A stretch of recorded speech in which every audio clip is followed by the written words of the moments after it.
Assalamualaikum warahmatullahi wabarakatuh.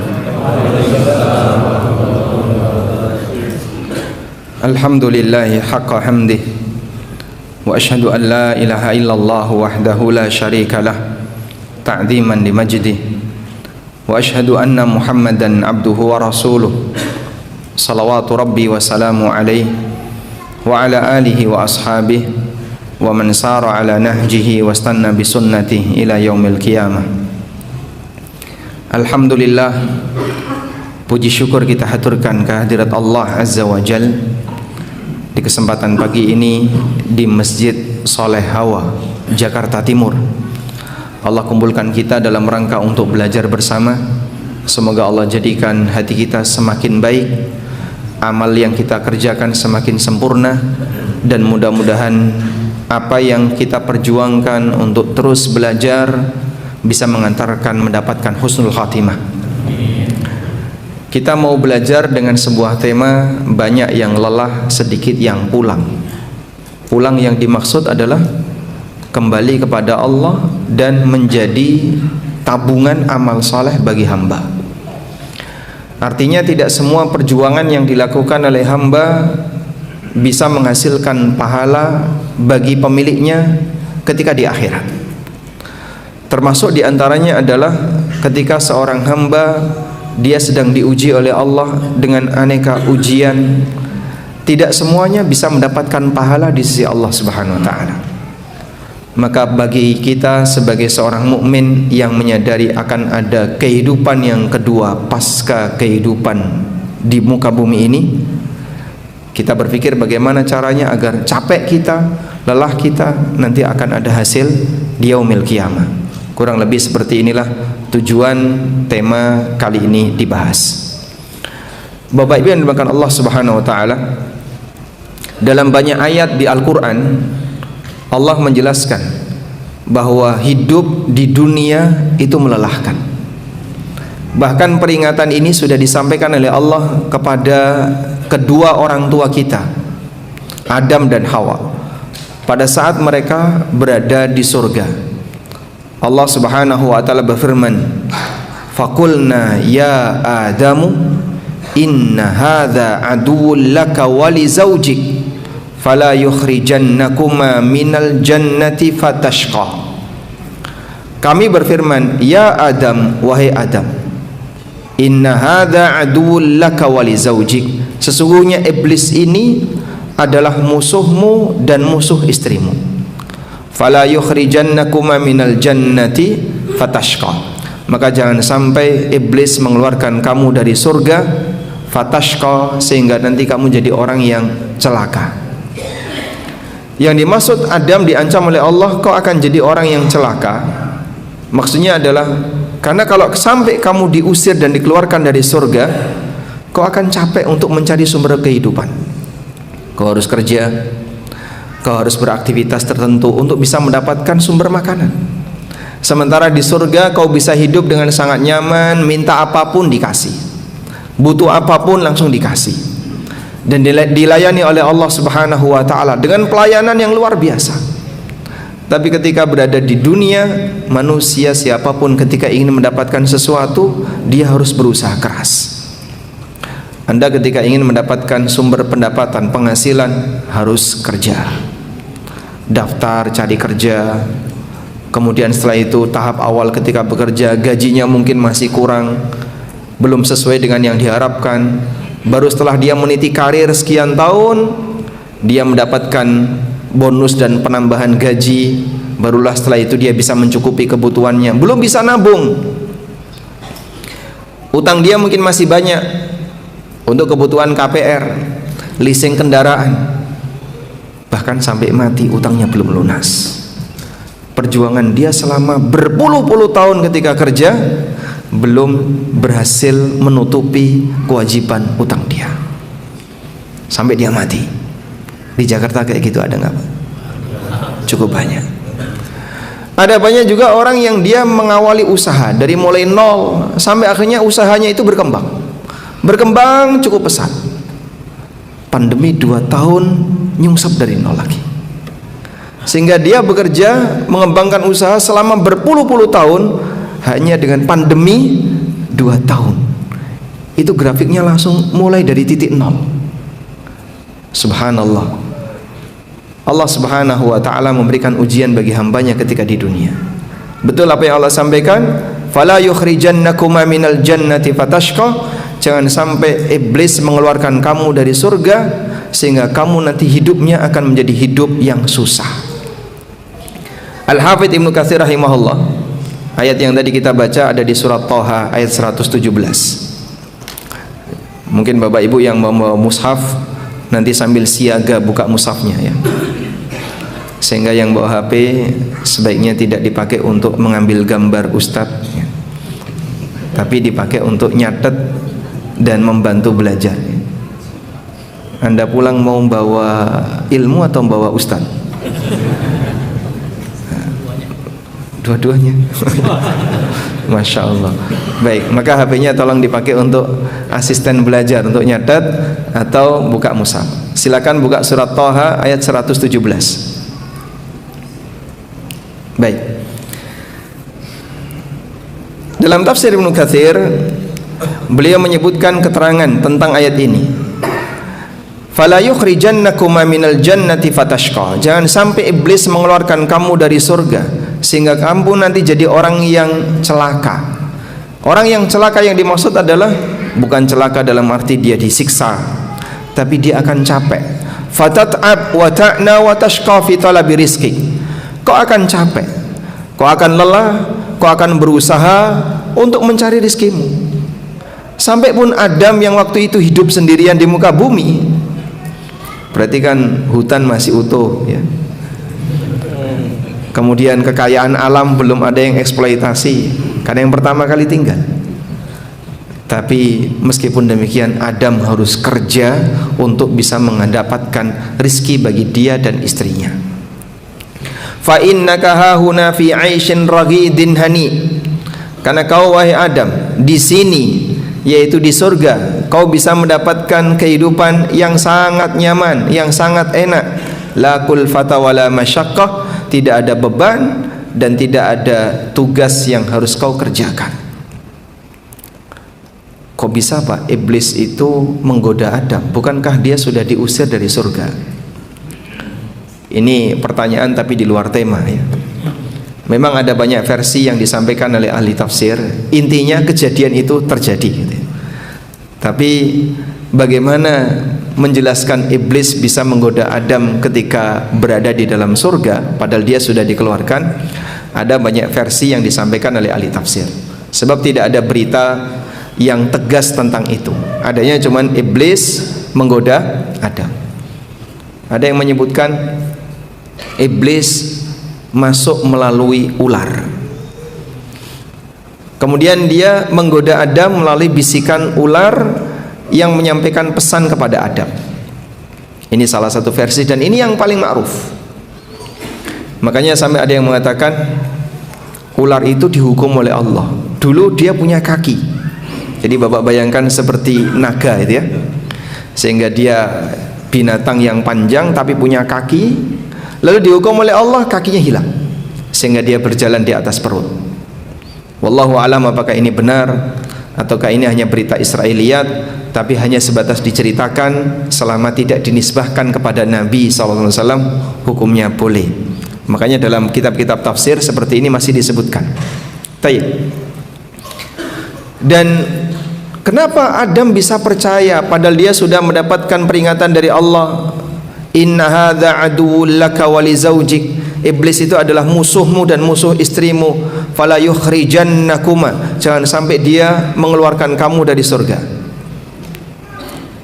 Iblis datang dalam muka sebagai teman. Dia tidak menampakkan permusuhan, dia tidak menampakkan pesona lawan, tapi yang dia lakukan adalah pesona teman. Sehingga dia mengatakan wa qasamahuma inni lakuma laminan nasihin.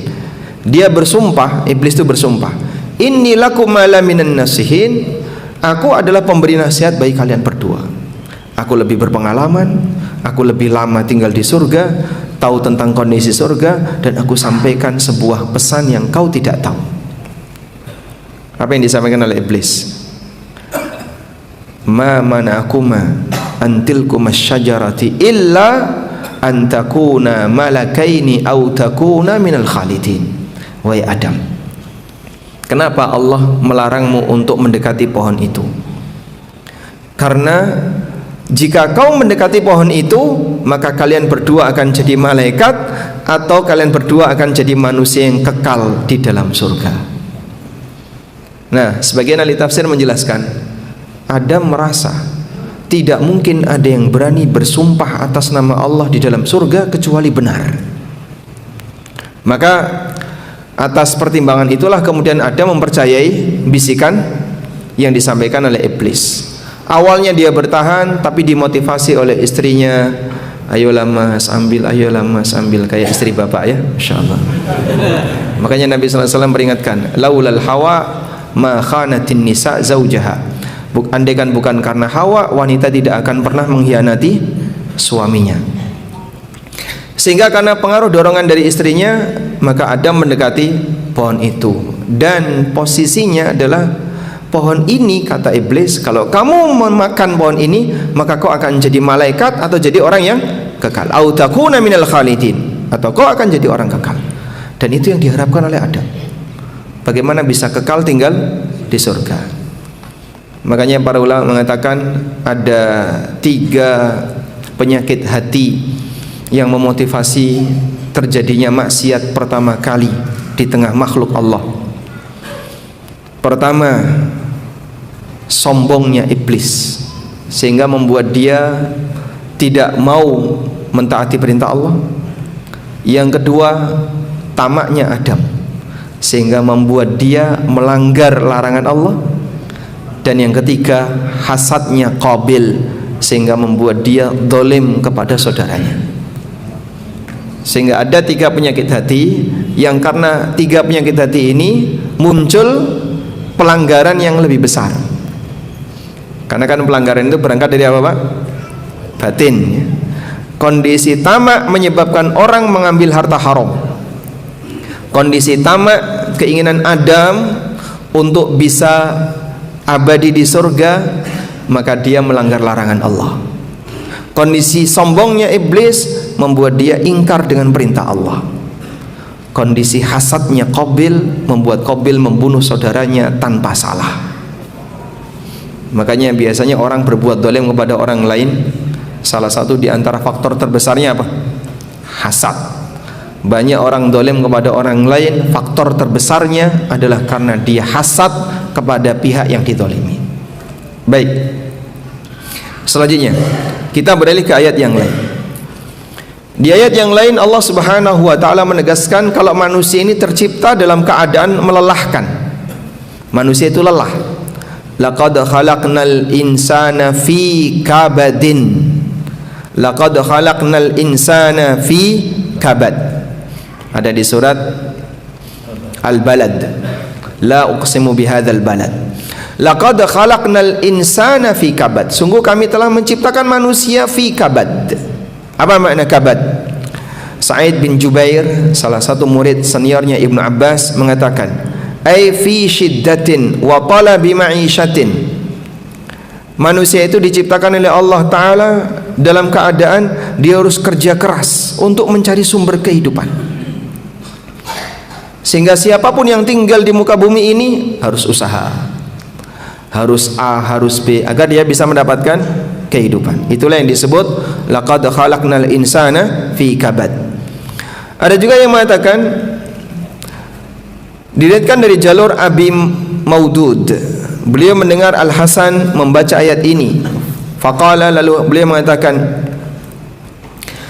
yukabidu amran min amrid dunya wa amran min amril akhirah. Manusia berjuang untuk bisa mendapatkan kebahagiaan dunia dan berjuang untuk bisa mendapatkan kebahagiaan akhirat. Maka manusia diciptakan oleh Allah dalam keadaan fi kabadin, artinya semua yang tercipta pasti capek, semua yang tercipta pasti lelah. Makanya diakui bagi siapapun hidup ini melelahkan. Saya mau tanya, yang usianya paling senior berapa di sini? Yang usianya paling senior. Coba Pak dicarikan Pak. Masya Allah. Berapa Pak yang paling senior? 80 tahun. Ada yang 80 tahun ke atas? 70 tahun ke atas ada? Yang 70 tahun ke atas. Masya Allah. 70 ke atas. Misalnya Pak, Bapak dikasih penawaran, diberi umur 200 tahun, bersedia tuh? Kok gede-gede kenapa? Nyusah ke wong liya. Bukan diri sendiri yang susah. Rata-rata di antara kita kalau usianya sudah 70 ke atas, 80 ke atas, dia sudah berpikir apa Pak? Mungkin dia sudah berpikir persiapan untuk meninggal dunia. Dia sudah berpikir dengan aneka sakit yang ada pada jasadnya. Bergerak ke kanan, kemeng, bergerak ke kiri, kemeng, naik, duduk, rasanya linu. Demikianlah kondisi hidup. Dan siapapun mengalami itu. Maka semua manusia, baik kami tampilkan itu ya kalau sambil melihat teks Arabnya. Qala, kata Al-Hasan Al-Basri, yukabidu amran min amrid dunya wa amran min amril akhirah. Orang akan mengalami kelelahan untuk memperjuangkan urusan dunia dan memperjuangkan urusan akhirat. Sehingga manusia mengalami kelelahan. Hidup pasti ada musibah, baik musibah fisik maupun musibah batin. Di antara jamaah yang dari lahir sampai usia sekarang nggak pernah sakit sama sekali Pak, angkat tangan Pak. Boleh pulang duluan. Ada? Tidak ada. Kita semuanya pasti mengalami itu. Wa fi riwayatin, dalam riwayat yang lain, yukabidu madayiqad dunya wa syada'idil akhirah. Manusia akan mengalami sempitnya dunia dan beratnya perjuangan di akhirat. Wakhtara Ibnu Jarir, dan Ibnu Jarir memilih pendapat annal murad bidzalika mukabadatul umur wa masyaqiha. Yang dimaksud dari ayat ini, laqad khalaqnal insana fi kabadin, maksudnya adalah manusia akan mengalami kelelahan dan capek ketika dia hidup, siapapun itu. Maka kalau pengen hidup tanpa musibah, pengen hidup tanpa masalah, bukan di sini tempatnya. Akan ada satu tempat di mana Anda bisa menikmati kenikmatan secara mutlak. Sementara kenikmatan ketika di dunia semuanya serba terbatas. Apa saja Pak yang membatasi kenikmatan manusia di dunia? Sebab nikmat dunia bercampur dengan musibah. Yang pertama, Allah berikan nikmat dunia dan manusia dikasih sifat bosan. Bapak, makanan yang paling disukai ya Bapak? Mie ayam. Andaikan Bapak dikasih mie ayam setiap jam sekali, itu bisa bertahan berapa jam? Blenger. Berapa kali? Mungkin 3-4 kali sudah bosan. Demikianlah nikmat di dunia. Manusia walaupun dia bisa menikmati kenikmatan itu, tapi diberi oleh Allah sifat bosan, sehingga terbatas. Nikmat di dunia ada bosannya. Nikmat di surga mungkin nggak Pak mengalami bosan? Tidak mungkin. Seorang lelaki diberi kekuatan oleh Allah seperti 100 lelaki ketika di dunia, dan dia bisa menggauli istrinya bidadari berkali-kali dalam waktu sehari, dan nggak ada istilah bosan. Demikian pula ketika dia diberi oleh Allah kenikmatan makanan, tidak ada istilah bosan. Bagaimana cara penduduk surga membuang sisa makanan dalam tubuhnya?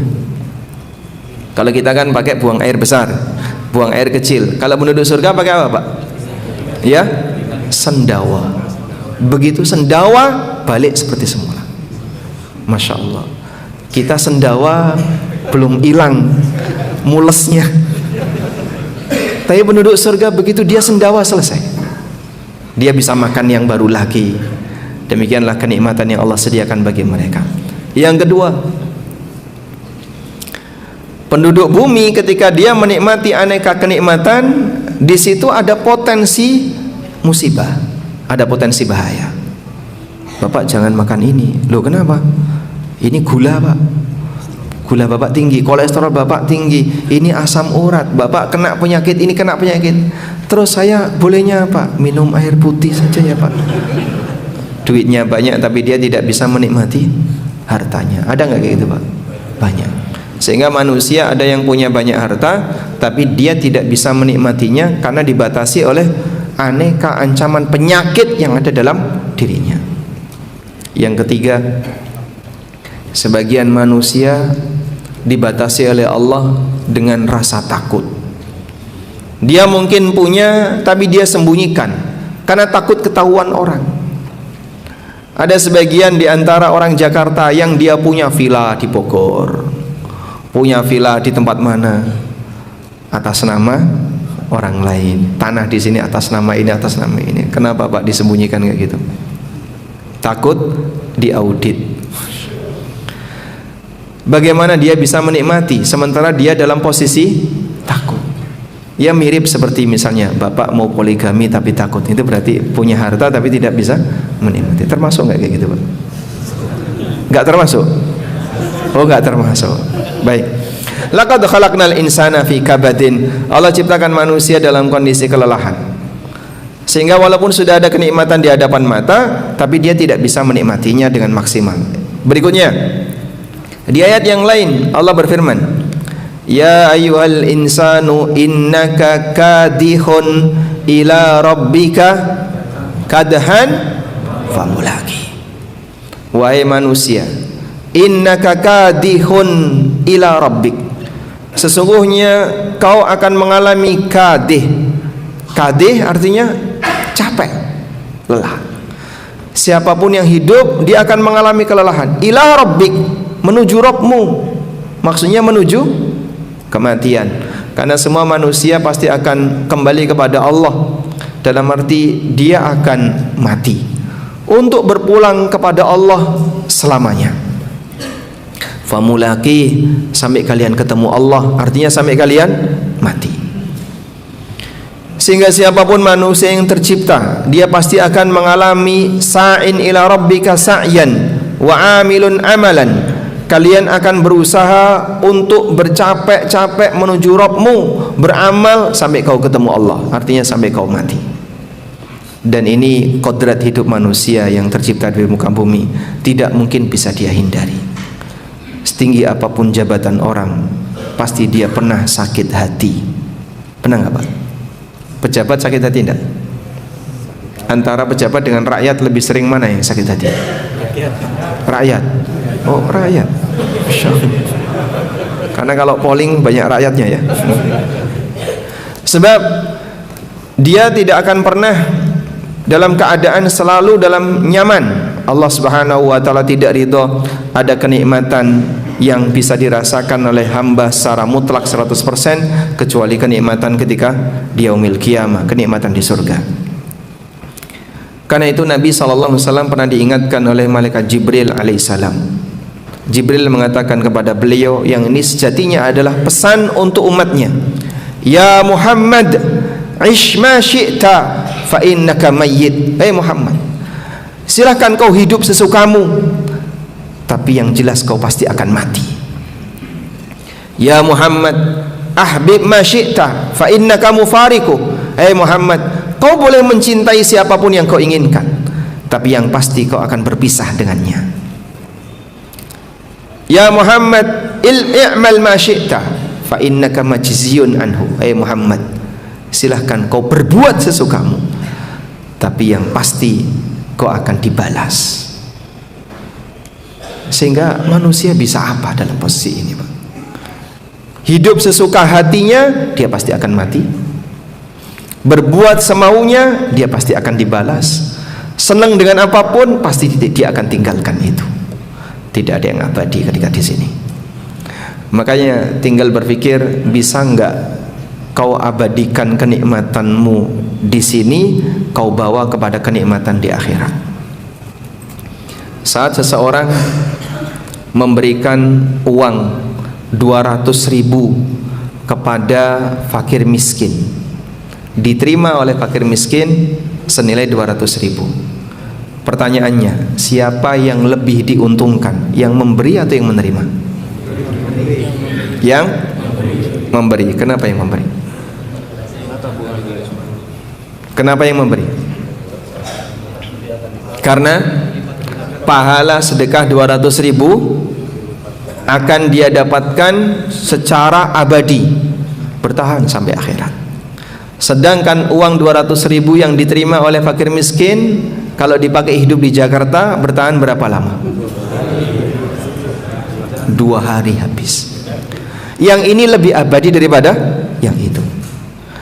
Maka inilah kurang lebih contoh bagaimana orang memindahkan kenikmatan dunia dia bawa kepada kenikmatan akhirat. Ibnu Qayyim juga menjelaskan, saat orang mendapatkan harta lalu dia mengucapkan alhamdulillah, dia mendapatkan kenikmatan lalu dia mengucapkan alhamdulillah, mana yang lebih abadi?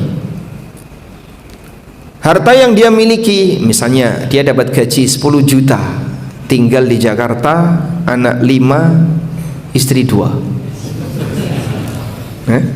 Tekor. Ini kebanyakan beban ya. Istri 1 sajalah. Nah, 10 juta, anak 5, istri 1. Habis kira-kira 1 bulan. Habis. Baik. Sehingga 10 juta habis. Tapi syukur dia, alhamdulillah, abadi sampai kiamat. Maka di bagian ini seorang mukmin ketika dia lelah kerja lalu dia mendapatkan hasil berupa gaji yang dia peroleh di akhir bulan, ketika dia mengucapkan alhamdulillah, rasa syukurnya inilah yang lebih abadi dibandingkan dengan harta yang dia terima. Wakila lil Imami Ahmad, ada orang yang bertanya kepada Imam Ahmad, mata yajidul abdu tu'matar raha, kapan seorang hamba bisa merasakan kenikmatan istirahat yang sejatinya? Qala, kata beliau, inda awwali qadamin yadauha fil jannah, pada saat kakinya sudah berhasil melangkah di pintu surga. Sekarang bapak istirahat, setelah itu bapak capek lagi, sehingga orang istirahat malam dia dihantui besok lagi saya akan lelah. Dia istirahat siang dihantui nanti malam saya akan capek. Muter kayak gitu terus. Dan demikianlah kondisi hidup ketika di dunia. Nah, selanjutnya di posisi ini ditambah lagi dengan hal-hal yang melelahkan yang dialami oleh seorang hamba. Kita akan sebutkan rincian yang melelahkan itu apa saja. Jadi tadi kita sebutkan kodrat hidup di dunia pasti melelahkan, tapi ada beberapa kondisi tertentu yang lebih melelahkan lagi. Pertama, musibah yang diberikan oleh Allah. Seorang hamba ketika dia mendapatkan musibah, dia akan mendapatkan kelelahan yang lebih. Saudara kita yang ada di Aceh, yang ada di Sumatera, untuk bisa dapat beras dia harus jalan sekian kilo untuk hanya bisa dapat beras. Anda buang-buang nasi. Kita di Jakarta buang-buang nasi. Yang ada di sana kurang-kurang nasi, Pak. Para relawan belum bisa menjangkau sampai ke pelosok-pelosok yang terkena bencana. Semoga Allah Subhanahu wa taala segera mengangkat bencana bagi mereka dan Allah berikan pahala yang berlipat ganda untuk perjuangan mereka, terutama bagi para relawan, dan mudah-mudahan nanti bantuan dari negara bisa segera datang. Namun bagi muslim, keberadaan bencana itu tidak disia-siakan oleh Allah. Yang dapat bencana kan tidak kenal agama, Pak ya. Muslim kena bencana, non muslim juga kena bencana. Bedanya di mana, Pak? Bedanya di mana? Yang muslim punya harapan di sisi Allah, sedangkan non muslim tidak punya harapan di sisi Allah. Karena itu Allah Subhanahu wa taala memberikan sebuah penyemangat bagi kaum muslimin pasca terjadinya perang Uhud. Allah mengatakan, wala tahinu fi ibtigha'il qaum in takunu ta'lamuna fa innahum ya'lamuna kama ta'lamun. Wala tahinu fi ibtigha'il qaum, jangan kamu merasa lelah untuk berhadapan dengan kaum yang dimaksud adalah orang kafir. In takunu ta'lamun, kalau saat ini kalian sedang mendapatkan kesulitan, kalian sedang mendapatkan sakit karena banyak korban, terutama di kalangan kaum Ansor pada peristiwa perang Uhud. Fa innahum ya'lamuna kama ta'lamun, sesungguhnya orang kafir itu juga mengalami sakit sebagaimana yang kalian alami. Mereka mengalami kekalahan dalam peristiwa perang Badar. Tapi di sini ada yang beda. Apa kata Allah? Wa tarjuna minallahi ma la yarjun. Kalian punya harapan di sisi Allah yang tidak mereka miliki. Muslim sakit, kafir sakit. Bedanya di mana? Muslim punya harapan, orang kafir tidak punya harapan. Sehingga capek mereka dengan sakit yang dia derita, nggak ada nilai apapun. Tapi lelahnya seorang muslim dengan sakit yang dia alami, apabila dia bersabar, Allah Subhanahu wa ta'ala akan berikan beberapa pengganti yang lebih baik daripada musibah yang dia alami. Apa saja pengganti itu? Kita lihat di sini. Wal ya'lamil muslim, hendaknya seorang muslim menyadari bahwasanya bala, ujian dan bencana yang dia alami akan diwujudkan oleh Allah Subhanahu wa ta'ala menjadi beberapa hal. Yang pertama, Allah jadikan sebagai kafarah untuk dosanya. Bencana dan ujian itu Allah jadikan sebagai kafarah, penebus bagi dosanya. Makanya doa Nabi SAW kalau beliau menjenguk orang sakit, apa yang beliau ucapkan?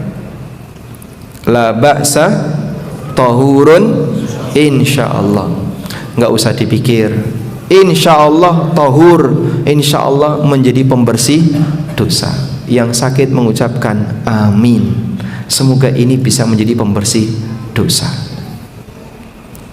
Jadi boleh nggak Pak, kira-kira kalau kita jenguk orang sakit terus menyampaikan, mudah-mudahan sakitmu ini jadi penebus dosamu. Kamu kok suudzon sama saya tuh? Loh, ini doa baik atau buruk? Itu doanya Nabi SAW. Maka beliau ketika menjenguk orang sakit, beliau sampaikan la ba'sa tahurun insyaallah. Karena rata-rata kita kalau menyampaikan ucapan kepada orang sakit, semoga lekas sembuh, semoga lekas sembuh, rata-rata kan itu Pak. Jarang kita menyampaikan semoga jadi penebus dosamu. Kamu suudzon sama saya. Didoakan baik kok nyebutnya suudzon. Setiap orang pasti punya dosa. Maka saat kita sakit terus didoakan oleh orang lain, semoga ini jadi kafarah untuk dosamu, itu doa baik. Meskipun kadang kita nggak tega ngomong kayak gitu, padahal itu bagian dari doa Rasulullah SAW. La ba'sa tahurun insyaallah, nggak perlu dipikir. Tahurun insyaallah, ini akan menjadi penebus dosamu. Dalam hadis yang diriwayatkan oleh Muslim, Nabi SAW pernah mengatakan, ma yusibul muslima min nasabin wala wasabin wala hammin wala ghammin wala huznin hatta syaukata yushakuha. Apabila seorang muslim dia mengalami capek, bapak capek, berangkat gelap pulang gelap, kerja setiap hari di Jakarta, harus melawan macet tiap saat, capek. Bapak sakit, mengalami bingung, resah, gundah, sedih, stres, sampai duri yang nancep Allah jadikan sebagai kafarah. Anda buka durian, nusuk di tangan, masya Allah, mana yang lebih enak, kafarahnya atau duriannya? Tidak ada yang sia-sia, sehingga hal tidak nikmat yang dialami oleh seorang muslim digantikan oleh Allah Subhanahu wa ta'ala sebagai kafarah. Disitulah makna wa tarjuna minallahi ma la yarjun. Kalian punya harapan di sisi Allah yang tidak dimiliki oleh mereka. Karena itu, saat Bapak sedang mendapatkan musibah, berfikirlah kenikmatan yang masih tersisa, agar kita lebih fokus untuk belajar syukur daripada belajar mengeluh. Walaupun banyak orang yang lebih sering sambat daripada tobat. Isinya urip gimana Pak? Orang hidup kira-kira gimana yang sering Pak? Mengeluh, tiap hari mengeluh. Padahal masih banyak nikmat yang ada pada dirinya. Berfikirlah terhadap nikmat yang masih ada. Jangan berpikir untuk sesuatu yang hilang. Karena kalau kita fokus terhadap sesuatu yang hilang, kita jadi malah bingung, stres, kepikiran terus. Tapi kalau Anda berpikir apa yang masih ada, maka kita akan lebih bisa bersyukur. Cerita Abu Kilabah Al-Jarmi, mungkin Bapak Ibu sudah sering mendengar itu ya. Walaupun beliau sudah tua, miskin, lumpuh, buta, keluarganya habis, tinggal seorang remaja yang menemani beliau. Tapi beliau tidak pernah putus untuk mengucapkan kalimat Alhamdulillahilladzi afani mimma btalahumullah wa faddalani ala katsirin mimman khalaqa tafdila. Segala puji bagi Zat yang telah menyelamatkanku dari ujian yang dialami oleh mereka, dan Allah memberikan banyak kelebihan bagiku. Walaupun keadaan beliau seperti tadi, Pak, tapi beliau tidak pernah lepas untuk mengucapkan kalimat ini. Sampai seorang ulama yang bernama Abu Hazim saat melihat kondisi beliau itu penasaran, apa rahasianya sampai Anda masih selalu mengucapkan Alhamdulillah, padahal kondisi Anda lumpuh, buta, miskin, sudah tua, tidak punya keluarga, apalagi yang masih tersisa. Lalu beliau menyampaikan, di luar sana ada orang tua sakit dan dia kafir, sementara aku sakit dan aku punya iman. Di sana masih banyak orang yang lupa untuk zikir dan aku masih bisa rajin zikir. Di sana masih banyak orang yang tenggelam dengan maksiat dan aku dilindungi oleh Allah dari maksiat. Siapa yang lebih nikmat, aku atau mereka? Sehingga beliau lebih berpikir apa? Apa yang masih tersisa? Nikmat apa yang masih tersisa? Dengan cara itulah Anda akan selalu bisa mensyukuri nikmat Allah. Punya dua mobil, yang satu keserempet penyok, sedih nggak? Sedih nggak, Pak? Hah? Sedih, padahal mobil satunya masih utuh, belum buka cover. Tapi orang ketika dikurangi nikmat sebagian, terkadang kemudian dia lebih berpikir yang hilang, bukan berpikir yang masih ada. Kalau kita fokus kepada yang masih tersisa, insya Allah akan masih bisa mengucapkan syukur Alhamdulillah. Baik, jadi yang pertama, seorang muslim perlu menyadari musibah yang dialami dijadikan apa? Kafarah untuk dosa dan kesalahannya. Yang kedua, musibah yang dialami akan meninggikan derajatnya, sehingga seorang muslim derajatnya akan bertambah dengan keberadaan musibah. Oleh karena itulah ketika Allah mencintai seorang hamba, maka Allah berikan apa? Ujian. Sehingga ujian bagi kita jangan dianggap sebagai musibah, tapi jadikan ujian itu sebagai cara Allah untuk menaikkan derajat kita, asal Anda berhasil ketika menghadapi ujian. Nabi SAW mengatakan, Innallaha idza ahabba abdan ibtalahu. Allah kalau mencintai seorang hamba, maka Allah akan memberikan ujian baginya. Fa in radiya falahur ridha. Kalau hamba ini ridha terhadap ujian itu, maka dia akan mendapatkan keridhaan. Wa in sakhita falahu sukht. Tapi kalau sang hamba emosi, nggak terima, marah, maka Allah akan marah kepadanya. Orang sakit lalu emosi, Pak, sakitnya cepat sembuh atau gimana, Pak? Hah? Makin parah. Maka tidak ada gunanya orang sakit terus emosi. Sakitnya nggak hilang, musibahnya nggak hilang, bahkan di saat yang sama dia mendapatkan musibah yang kedua, yaitu murka Allah Subhanahu wa ta'ala akan jatuh kepadanya. Maka bagi yang sudah mendapatkan musibah, tahan diri baik-baik, belajar untuk ridha dengan musibah yang Allah berikan kepadanya, agar yang bersangkutan bisa mendapatkan ridha Allah. Karena itulah para nabi, mereka diuji oleh Allah Subhanahu wa ta'ala berupa musibah yang lebih berat dibandingkan orang biasa. Nabi Muhammad SAW ketika beliau sakit, dijenguk oleh sahabat yang lain. Di antaranya adalah Abu Sa'id Al-Khudri. Lalu beliau mengatakan, Ya Rasulullah, innaka la tu'ak. Ya Rasulullah, Anda ini sakit. Nah, demamnya Nabi SAW itu panas sekali. Aku mengalami demam 2 kali demamnya manusia biasa. Bapak kalau demam suhunya berapa, Pak? 40? 40 itu opnam, Pak. Ya, 36 suhu kita normal sekarang ya. 39 selisih 3 digit. Itu kita sudah demam menggigil. 2 kalinya itu berarti berapa Pak? Wallahu alam, apakah terus 70 sekian? 70 sekian ya darah kita bisa mendidih. Tapi Nabi SAW merasakan demam 2 kali demamnya manusia biasa. Dan beliau mengatakan, asyaddun nasi bala'an al-anbiya thummal amthal fal amthal. Manusia yang paling besar ujiannya adalah para nabi, kemudian orang soleh di bawah para nabi, orang soleh berikutnya di bawah orang soleh tadi. Thummal amthal fal amthal. Fama yabrahul bala'u bil abdi. Dan kita sebagai hamba Allah selalu diberi oleh Allah Subhanahu wa taala aneka musibah dan ujian, hatta yatrukahu yamshi 'alal ardi wa ma 'alaihi khati'atun, sampai Allah jadikan orang ini ketika berjalan di muka bumi sudah enggak punya dosa. Dosanya rontok dengan ujian. Ketika dosanya sudah 0 tapi ujian masih berjalan. Nabi itu dosanya apa Pak?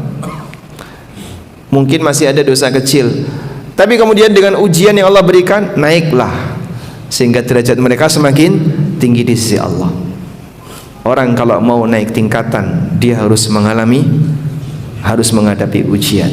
Maka jadikan musibah, kondisi tidak enak, bencana yang kita alami sebagai ujian, bukan sebagai hukuman.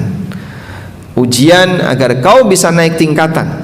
Karena cara Allah Subhanahu wa taala untuk meninggikan derajat hamba adalah dengan Allah memberikan ujian bagi yang bersangkutan. Baik, alhamdulillah Pak, kita paham seperti ini. Tapi kok tetap berat ya Pak? Ya, itulah.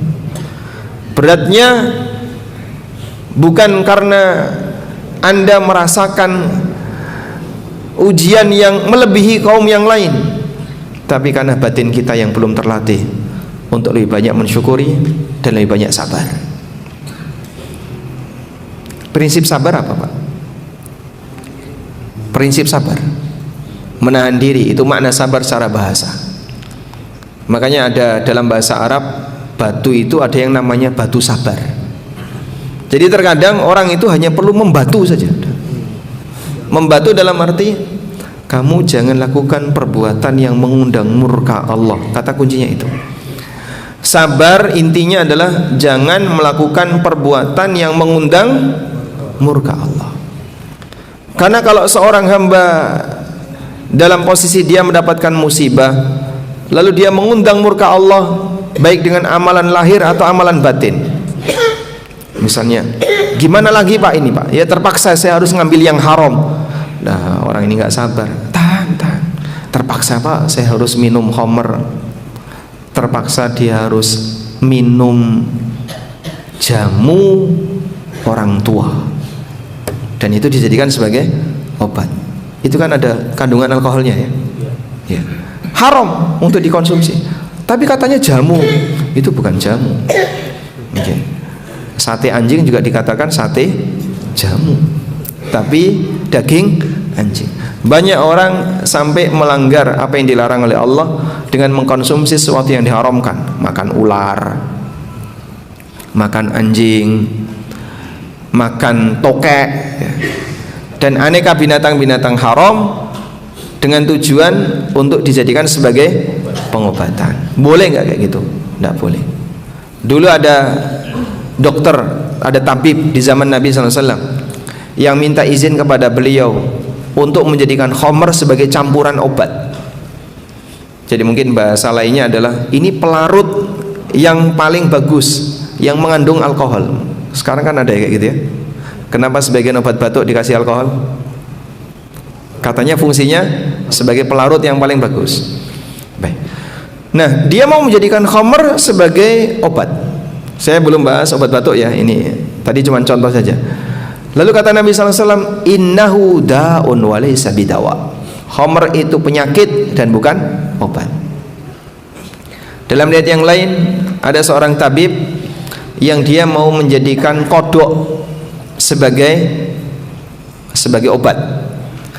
Lalu nahan Nabi SAW an qatlid difda. Nabi SAW melarang untuk membunuh katak. sehingga katak tidak boleh dibunuh. Maka konsekuensi ketika tidak boleh dibunuh, tidak boleh dikonsumsi. Kalau tidak boleh dikonsumsi, bagaimana bisa dijadikan sebagai obat? Maka sesuatu yang haram dimakan, haram dijadikan sebagai obat. Allah tidak menurunkan obat dalam bentuk sesuatu yang dilarang. Karena tidak mungkin ada penyakit, lalu untuk bisa dapat sembuh, kau harus dosa dulu, berdosa dulu baru sembuh. Itu berarti Allah mendolimi hambanya. Maka sesuatu yang haram itu bukan obat, tapi sumber penyakit. Kalau terpaksa Pak, darurat Pak ini Pak, saya tanya, ada nggak jaminan kalau kau mengkonsumsi ini pasti sembuh? Ada nggak jaminan pasti sembuh? Tidak. Yang menyembuhkan siapa? Allah. Maka berobat itu sebagaimana layaknya orang kerja, sehingga kalau tidak ada jaminan sembuh, tidak ada jaminan dapat uang, jangan mengambil jalur yang haram. Ini kan saya terpaksa, saya harus korupsi. Korupsi kok terpaksa? Kalau orang terpaksa bisa dijadikan alasan untuk maksiat dengan cara mengambil harta haram, rusak kehidupan dunia. Memang ada kondisi terpaksa yang diizinkan. Jadi kaidah terpaksa, kaidah darurat itu berlaku jika hasilnya pasti. Saya ulang ya. Kaidah darurat, ad-daruratu tubihul mahdzurat, itu berlaku. Darurat bisa membolehkan pelanggaran yang dilarang, itu hanya berlaku jika hasilnya pasti. Kalau hasilnya masih peluang, belum jelas, nggak berlaku pakai kaidah ad-darurat tubihul mahdzurat. Kok bisa Pak? Karena nggak jelas itu belum bisa disebut halal bagi kamu untuk mengambil yang haram. Ada orang yang sakit kemudian dia mengambil obat yang haram. Iya kalau sembuh, kalau mati gimana? Su'ul khatimah. Sehingga begitu dia sakit, dia minum khamr, selesai minum khamr mati. Maka dia mati dalam keadaan su'ul khatimah, dan itu sangat berbahaya. Baik, selanjutnya yang ketiga, seorang muslim ketika dia diberi ujian oleh Allah dan musibah oleh Allah, maka ini akan membedakan antara mukmin dengan munafik. Akan membedakan antara mukmin dengan munafik. Maka fungsi musibah itu sebagai tamhis wa tamyiz, untuk membedakan siapa yang jujur imannya, siapa yang istiqomah imannya, dan siapa yang dia enggak betah untuk bertahan sebagai mukmin yang baik.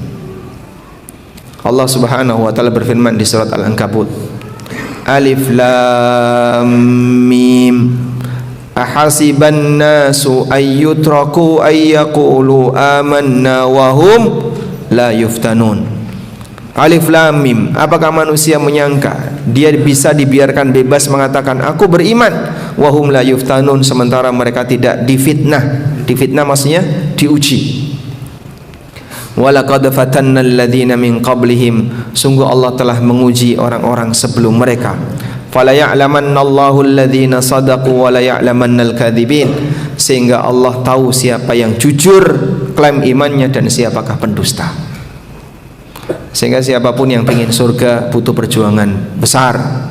Makanya Nabi SAW menyebut surga, beliau katakan dengan apa? Ala inna sil'atallahi ghaliyah, ala inna sil'atallahi ghaliyah. Sadarilah bahasanya dagangan Allah itu mahal, dagangan Allah itu mahal. Maksudnya harus dibayar dengan usaha berat. Dan salah satunya adalah kau ketika diberi ujian oleh Allah, diberi musibah oleh Allah, sabar. Cukup kau membatu saja, diam saja. Enak ya Pak? Iya nggak enak. Tapi nggak enak ini tidak selamanya. Memang pahit, memang nggak enak, tapi tidak selamanya. Akan ada satu kondisi itu akan berhenti. Sehingga siapapun mengalami keadaan tidak enak itu tidak enak, tidak selamanya. Selanjutnya Pak, manusia akan mendapatkan balasan yang abadi. Karena itu Hasan Al-Basri pernah mengatakan, fa'lam anna dunya daru bala'in thumma daru fana'in. Sadarilah dunia itu negeri ujian, kemudian nanti akan mengalami fana, hancur. Ada dua kemungkinan. Ujian itu dicabut oleh Allah sebelum orangnya mati, sehingga yang sakit diberi kesembuhan, yang miskin diberi kekayaan, yang terlilit utang ditutupi utangnya dengan mudah. Atau kemungkinan yang kedua, dia mati dalam keadaan ujian itu melekat pada dirinya. Ada yang sakit sampai mati, Pak, banyak, sehingga dia mengalami ujian sakit gak sembuh-sembuh sampai akhirnya dia mati. Dia mengalami ujian sakit sampai mati. Pertanyaannya, yang mati dalam keadaan sakit husnul khatimah atau su'ul khatimah? Husnul khatimah atau su'ul khatimah? Tergantung apa? Tergantung mati nanti. Dia sabar atau tidak. Ketika dia sakit dan dia sabar, dia bertahan, tidak melakukan perbuatan yang mengundang murka Allah, sampai akhirnya dia mati. Dia mati membawa amal sabar. Maka mohon tidak dipahami bahwa definisi husnul khatimah hanya terbatas untuk orang yang mati ketika sujud, atau orang yang mati ketika sholat, atau orang yang mati di medan jihad. Nabi Muhammad SAW sebagai manusia terbaik, beliau mati di pangkuan Aisyah. Abu Bakar As-Siddiq radhiyallahu anhu sebagai umat terbaik, beliau mati di atas ranjang. Khalid bin Walid sebagai Saifullah al-Maslul, pedang Allah yang terhunus karena seringnya jihad, tapi beliau meninggal di atas tempat tidur. Dan mereka husnul khatimah. Maka seperti apa definisi husnul khatimah?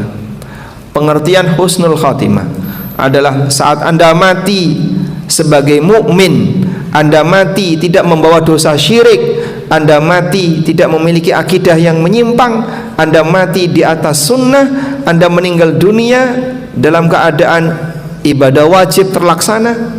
Kita mati tidak punya dolim kepada orang lain yang belum terselesaikan. Kita mati utang sudah lunas. Kita mati dalam keadaan beban kepada orang lain sudah tidak ada. Jadi husnul khatimah itu akumulasi dari perjalanan hidup manusia. Maka yang barangkali punya keyakinan-keyakinan aneh, aneka klenik, tahayul, khurafat, alhamdulillah kalau di Jakarta mungkin jarang ya. Ini kalau saya bicara di Jawa, yang tersinggung lebih banyak. Karena terkadang budaya itu mewarnai keyakinan, budaya mewarnai ideologi. Orang boleh berbudaya, tapi jangan jadikan budaya sebagai agama. Ya. Sunda Wiwitan itu budaya atau bukan? Hah? Tapi jadi agama. Itu kalau sampai dibawa mati, su'ul khatimah. Karena orang kalau sudah punya keyakinan menyimpang, sampai dibawa mati, dia su'ul khatimah. Waspada ya. Sehingga orang-orang yang masih punya keyakinan terhadap benda-benda keramat misalnya, itu harus segera diselesaikan sebelum dia wafat. Karena yang seperti ini akan menjadi sumber celaka di akhirat. Baik. Selanjutnya, ini tadi adalah bentuk kelelahan disebabkan karena musibah. Jadi karakter kehidupan dunia melelahkan.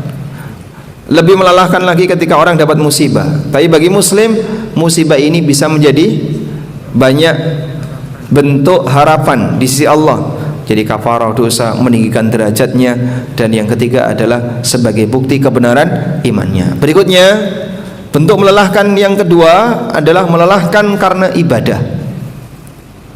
Lelah karena ibadah. Ibadah itu capek nggak, Pak? Sholat capek ya, puasa harus menahan lapar dan haus, capek, dan aneka kegiatan ibadah yang kita lakukan kita capek. Maka umumnya ibadah itu bertentangan dengan sifat malas.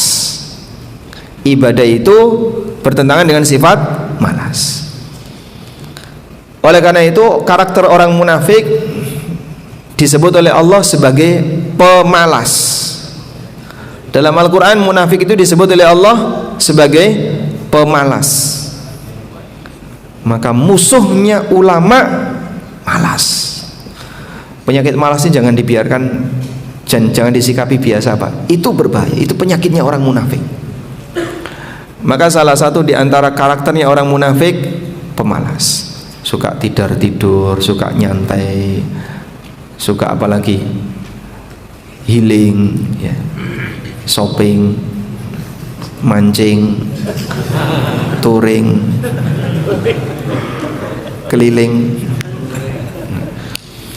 Jadi yang dia mikir hidupnya hanya enak-enak dan enak, itu karakter munafik.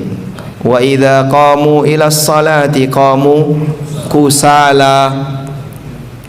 Kalau mereka mengerjakan sholat sukanya malas-malasan, nanti dulu. Orang munafik dikatakan oleh Allah dalam Al-Quran, fawailul lil musallin alladzina hum an sholatihim sahun, lalai dari sholatnya karena dia malas-malasan. Nabi SAW juga menyebutkan tentang fenomena akhir zaman. Ada orang yang yajlisuna ala arikati, yang mereka bertelekan nyantai-nyantai di atas arikah. Arikah itu apa sih Pak? Sandaran. Bapak tahu Pak, kalau di restoran Arab kan ada kotak seperti ini Pak ya, yang dipakai sandaran tangan. Nah itulah arikah. Dia menggunakan itu untuk nyender, untuk nyantai sambil tiduran. Tempat ranjang dia yang ada itikanya ini arikah. Dia nyantai-nyantai di situ, menunjukkan apa? Pemalas. Lalu dia bilang, da'na sunnah, tinggalkan sunnah, dan kita kembali fokus pada Al-Quran. Ya, sok bilang kembali kepada Al-Quran, padahal dia sendiri meninggalkan pesan dari Al-Quran. Karena dia malas untuk belajar, dia malas untuk belajar, dia malas untuk kajian, dia malas untuk ibadah. Maka karakter pemalas itu karakter munafik. Sehingga kalau ada sifat malas dalam diri kita ya, jangan dibiarkan Pak, dilawan Pak. Malas itu karakter buruk. Dan mukmin disebut oleh Nabi SAW sebagai orang yang kuat. Mukmin itu kayyis, mukmin itu cerdas, mukmin itu rajin. Bukan tipe orang yang malas, gampang takut menghadapi ujian dan seterusnya. Baik. Nah, ibadah yang lebih berbahaya adalah kalau orang itu salah ibadah. Sebab salah ibadah itu kosong hasil. Kamu sudah capek tapi gak dapat apa-apa. Allah Subhanahu wa taala berfirman di surat Al-Kahfi ayat 103, 104. Qul hal nunabbi'ukum bil akhsarina a'mala. Sampaikan wahai Muhammad, apakah sudah aku ceritakan kepada kalian manusia yang paling rugi amalnya? Alladzina dhalla sa'yuhum fil hayatid dunya wa hum yahsabuna annahum yuhsinuna sun'a. Yaitu orang yang menyimpang amalannya ketika di dunia, tapi dia menyangka dia sedang berbuat baik. Bayangin Pak, dia salah tapi dia merasa sedang beramal soleh. Kira-kira gimana Pak? Mustahil untuk tobat. Sehingga mustahil dia mengakui kesalahannya karena dia merasa kalau dia sedang beramal soleh. Itulah bahayanya kalau orang salah tapi dihiasi oleh setan. Zayyana lahumus syaitanu a'malahum. Setan menghiasi amal mereka, fasaddahum 'anis sabil, sehingga setan menghalangi mereka dari jalan yang lurus. Sehingga yang terjadi adalah makin capek. Sebab ibadahnya ibadah tidak ada panduan, tapi dia kerjakan dengan penuh semangat, bahkan harus sampai mengeluarkan tenaga yang banyak, nol hasilnya, zong. Yang bahaya seperti ini terjadi ketika kapan Pak? Orang beribadah tapi landasannya hadis palsu. Katanya kalau seperti ini janjinya dapat ini dapat ini. Yang janjiin siapa? Ini hadisnya. Oh palsu kayak gini kok dipercaya? Berarti yang salah siapa Pak? Kenapa dia mempercayai hadis palsu?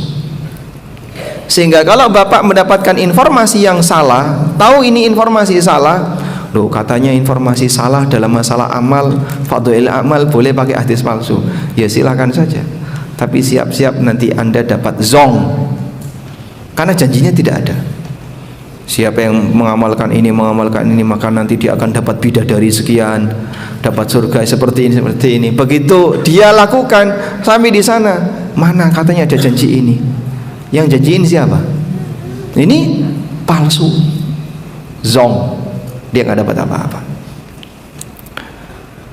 Karena itu, kalau kita sadar kita sedang dalam keadaan keliru, jangan bertahan.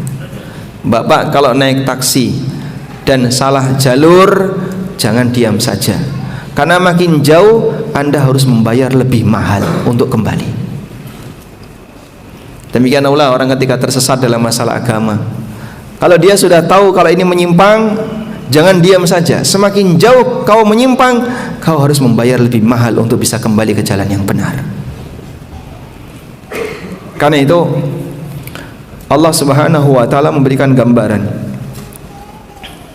amalan yang dilakukan orang kafir yang dia berharap besar terhadap Tuhannya. Digambarkan oleh Allah seperti apa? Fata morgana.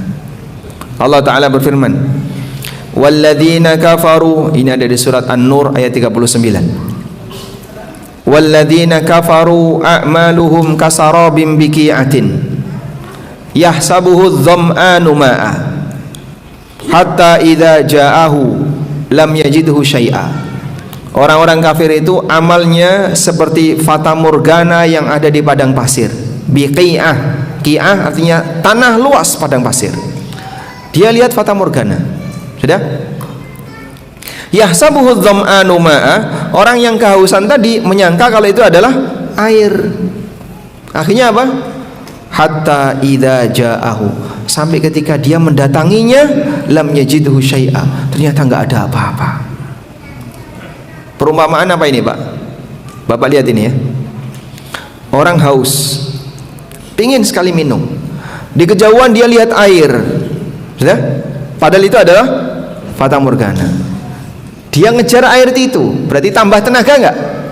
Ayo tambah tenaga, semangat dia, makin semangat, sehingga dia makin capek, makin tambah tenaga, makin membuang-buang tenaga yang dia punya, makin haus. Sampai di lokasi, makin capek, makin haus, makin lelah, gak dapat apa-apa. Dan itulah karakter orang yang salah amalnya. Ini fadilahnya besar, ayo tambah beramal. Jam 10 seharusnya sudah selesai, tambah lagi sampai jam 1, seharusnya sudah selesai, tambah sampai jam 2, jam 3 baru bubar, subuh hilang. Dia nggak ngerjain itu, sehingga dia bisa beramal sampai tengah malam, bahkan sampai jam 2 baru bubar, sementara yang dia kerjakan sama sekali tidak ada landasan. Bagaimana dia punya harapan? Itu hanyalah amal kosong. Makanya kalau ada orang pingin beramal yang hasilnya zong, silahkan kerjakan hadis palsu. Silahkan kerjakan hadis palsu, nanti hasilnya zong. Dia lelah tapi nggak dapat apa-apa. Dalam ayat yang lain di surat Ibrahim ayat 18,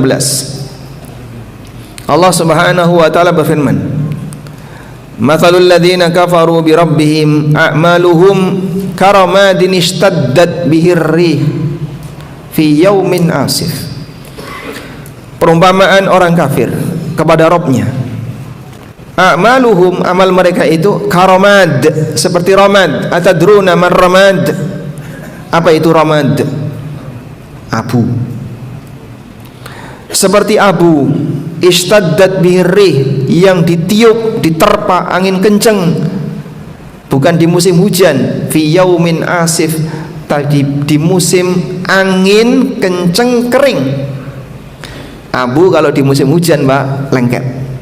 Tapi kalau di musim kering, ya, maka ketika ditiup angin kenceng, bubar semuanya. La yaqdiruna ala syai'in mimma kasabu, dia tidak bisa mendapatkan apapun dari apa yang sudah dia kerjakan. Mau diambil enggak dapat. Demikianlah gambaran yang diberikan oleh Allah.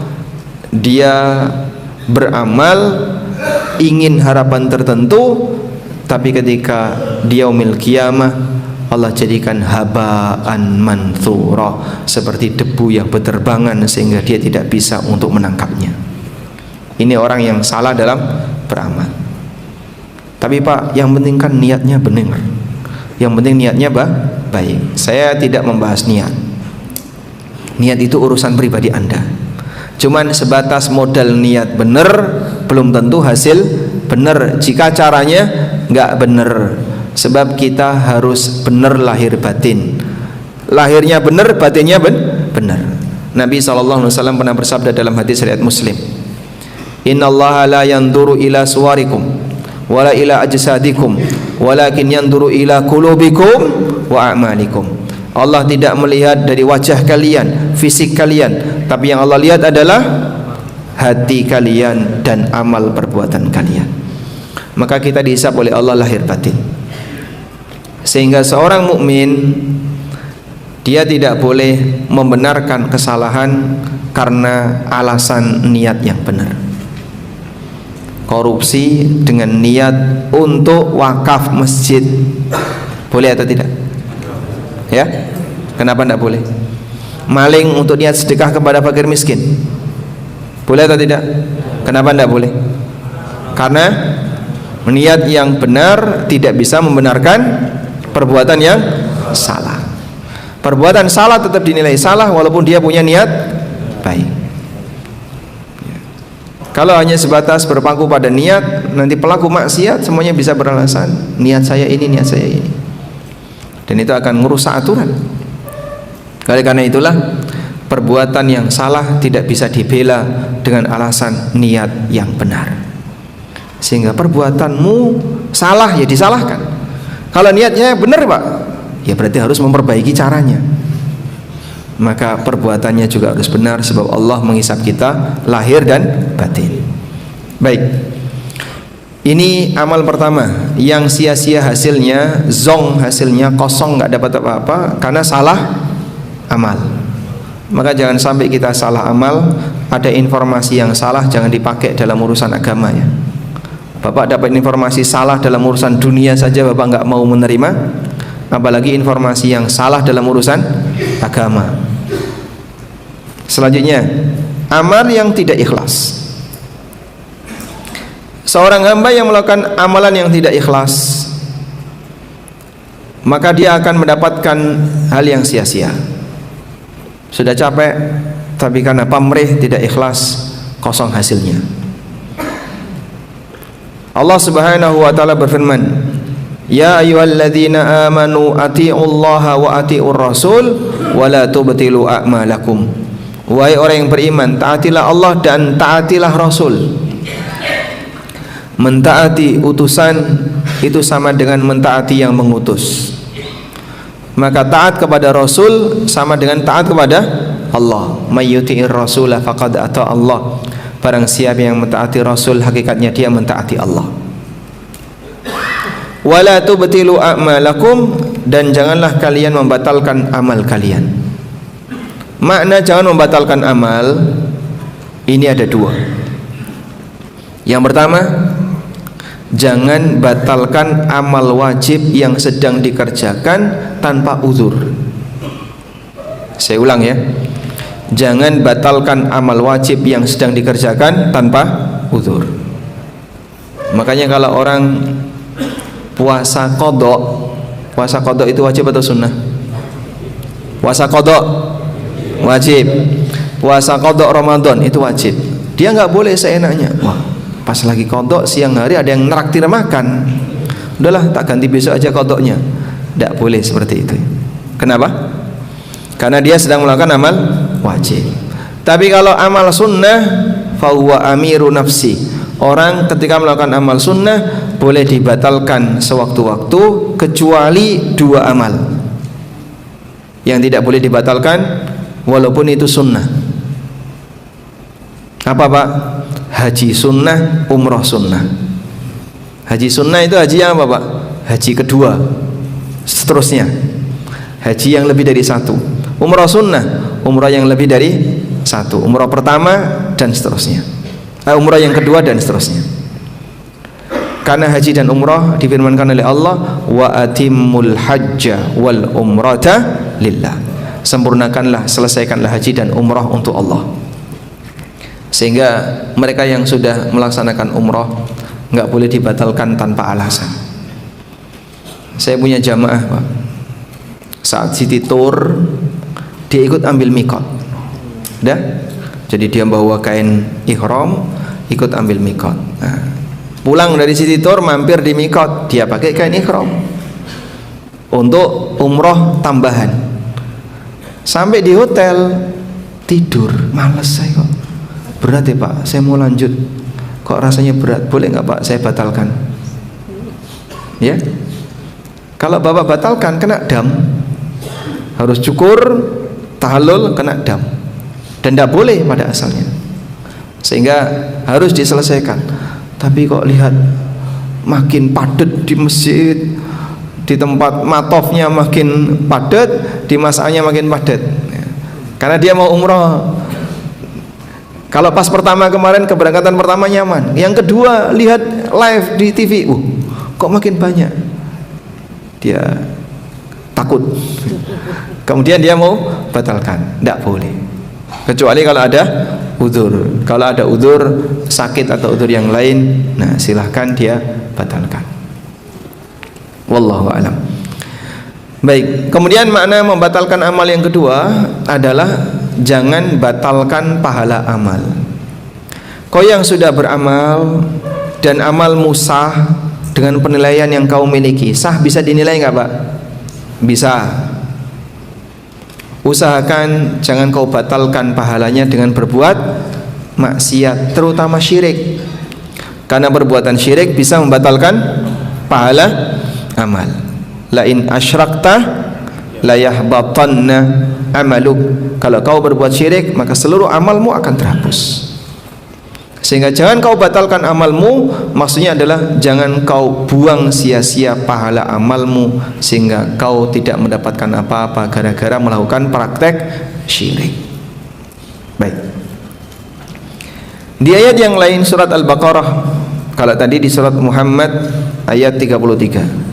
Di surat Al-Baqarah ayat 264 Allah Ta'ala berfirman, Ya ayyuhalladzina amanu la tubtilu sadaqatikum bil manni wal adha. Wahai orang yang beriman, jangan kau batalkan sedekahmu bil manni, dengan diungkit-ungkit. Kemarin sudah saya kasih, sekarang minta lagi. Maka ketika dia bilang kayak gitu, sedekah kemarin hilang. Jangan sampai ngungkit-ngungkit pemberian. Kamu itu sudah sering saya kasih, minta tolong sekali aja kok nggak mau. Ya sudah, apa yang kemarin sudah dikasihkan hilang pahalanya. Wal adza, dan jangan batalkan sedekahmu dengan menghina. Nih, bawa, dasar pengemis. Nah, langsung hilang pahalanya. Dia mengeluarkan uang tapi nggak dapat apapun karena menghina. Kalladzi yunfiqu malahu ria'an nas, sebagaimana orang yang infak sambil riya. Jadi kondisi ini disamakan oleh Allah, yang memberi sambil menghina dan ungkit-ungkit itu sama seperti orang yang infak sambil riya. Atau orang yang berinfak tapi dia tidak beriman kepada Allah dan hari akhir, wala yu'minu billahi wal yaumil akhir. Perumpamaannya famathaluhu kamathali safwanin alaihi turab, seperti batu licin di atasnya ada tanah. Fa asabahu wabil, terus terkena hujan. Fatarakahu salda, batu tadi licin kembali. La yaqdiruna ala syai'in, tidak ada satupun yang nyangkut bertahan karena hilang semuanya. Sehingga awalnya ada pahala tapi dia siram pahala itu. Begitu pahala itu dia siram, ya sudah hilang. Apa yang bisa menyebabkan pahala hilang? Riya, diungkit-ungkit sedekahnya, termasuk juga sambil menghina orang. Maka kalaupun Anda rajin ibadah, jangan sampai melakukan praktek kezaliman dengan merendahkan orang lain yang mungkin kurang rajin ibadah, karena ini bisa menghilangkan pahala ibadah. Wallahu a'lam. Walhamdulillahirabbil alamin. Demikian yang bisa kita sampaikan. Semoga apa yang kita bahas ini bermanfaat. Wassallallahu ala nabiyyina Muhammadin wa ala alihi wa sahbihi wasallam.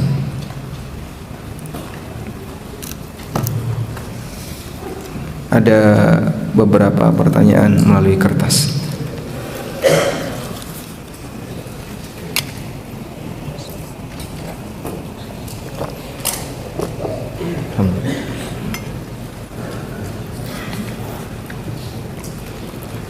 Assalamualaikum. Waalaikumsalam.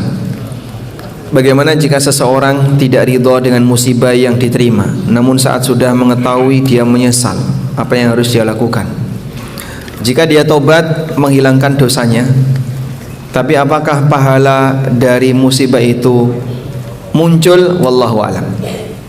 Karena dosa ditutupi dengan tobat. Jadi misalnya saat dia sakit dia emosi, walaupun tidak sampai terucap, tapi rasa hatinya seperti didolimi oleh Allah. Dia emosi batin, walaupun tidak sampai mengucapkan sesuatu. Maka dia berdosa dengan emosi itu. Hanya saja dia tidak sampai apa? Tidak sampai melakukan perbuatan, atau tidak sampai ketika dia bertobat mungkin pahalanya tidak ada, tapi dosanya hilang. Dengan emosi itu dia berdosa, kemudian dia bertobat, mungkin dosanya hilang, tapi bisa jadi pahalanya tidak ada.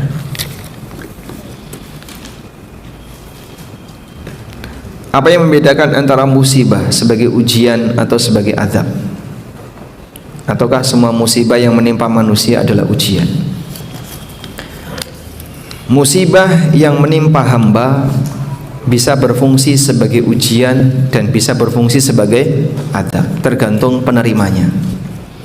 Jika dalam satu tempat yang menerima banyak orang, seperti bencana alam, dalam satu lingkungan itu ada orang soleh dan ada orang jahat, maka musibah tadi jadi ujian bagi orang soleh yang bisa meningkatkan derajatnya atau menghapus kesalahannya, dan jadi azab bagi orang jahat, sehingga azab yang disegerakan oleh Allah.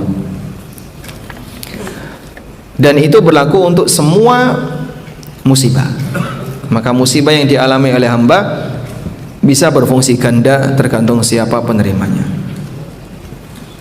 Apa doa dan upaya orang tua yang diuji oleh anak lepas jilbab dan meninggalkan sholat, posisi anak kuliah di luar kota? Doakan semoga dia dapat hidayah dan carikan komunitas yang baik. Salah satu pejabat di Jakarta, anaknya kuliah di UGM.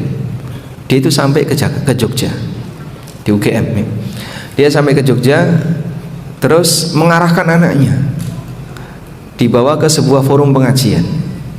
Terus bapaknya pesan, kamu harus ikut kajian ini setiap sesi yang ada di jadwal, ikut komunitas mereka. Setelah itu boleh balik lagi. Sehingga mungkin tanggung jawab orang tua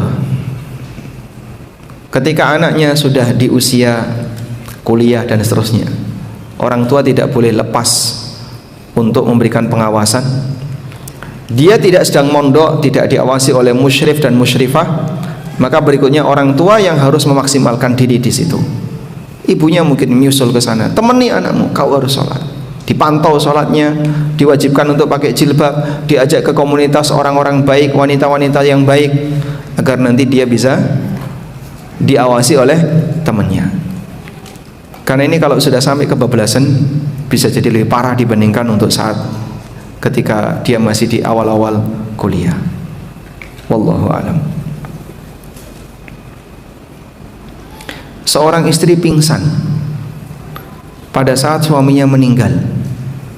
Apakah istri tersebut masuk kurang sabar menghadapi musibah? Pingsan berkali-kali.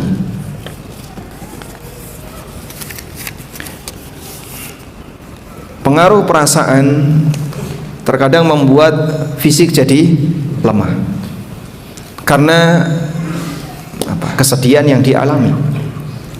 Nabi SAW ketika beliau ditinggal oleh putranya yang bernama siapa? Ibrahim. Di pangkuan Nabi SAW, Ibrahim tersengal-sengal nafasnya sampai akhirnya Ibrahim meninggal.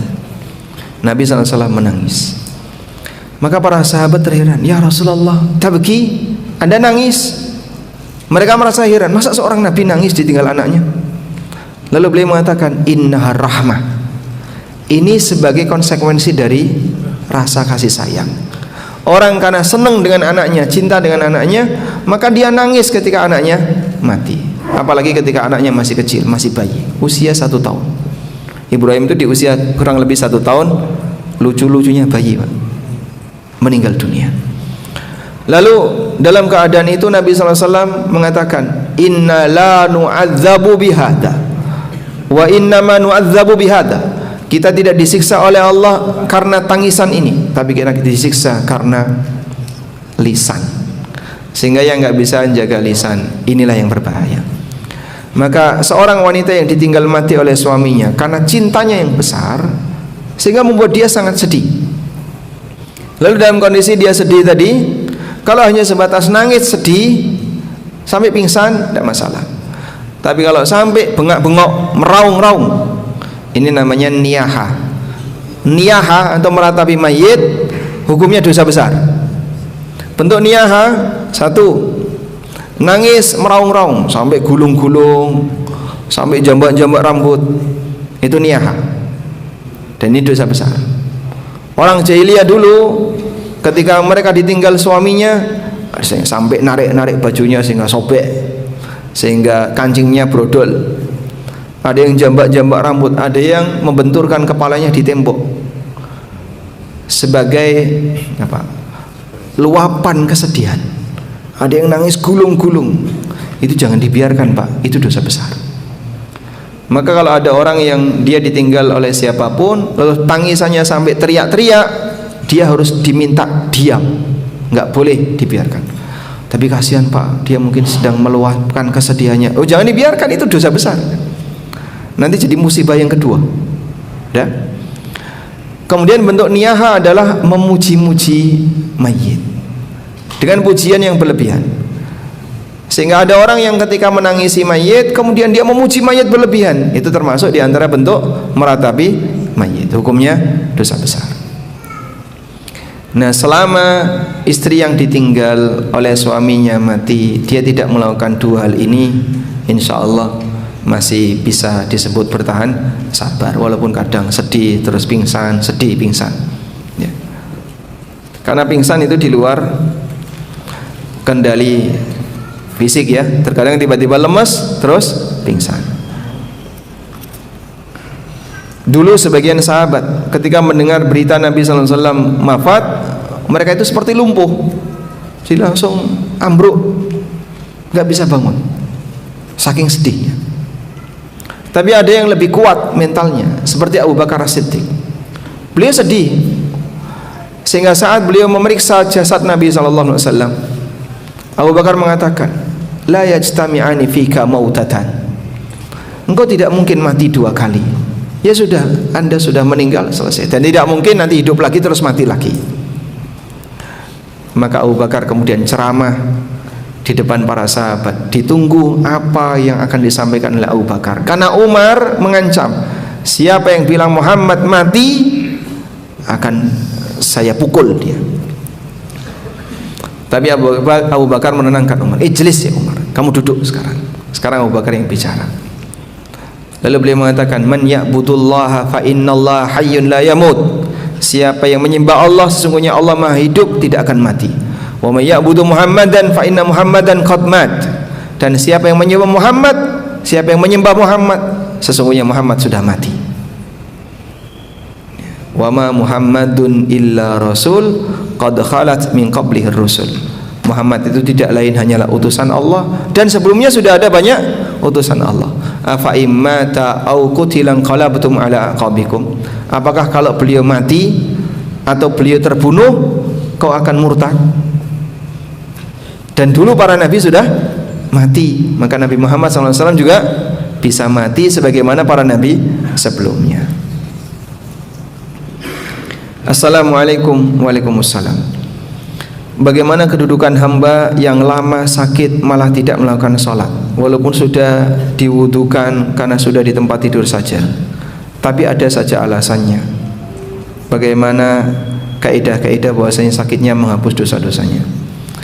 sakitnya bisa menghapus dosanya selama dia tidak melakukan dosa kekufuran.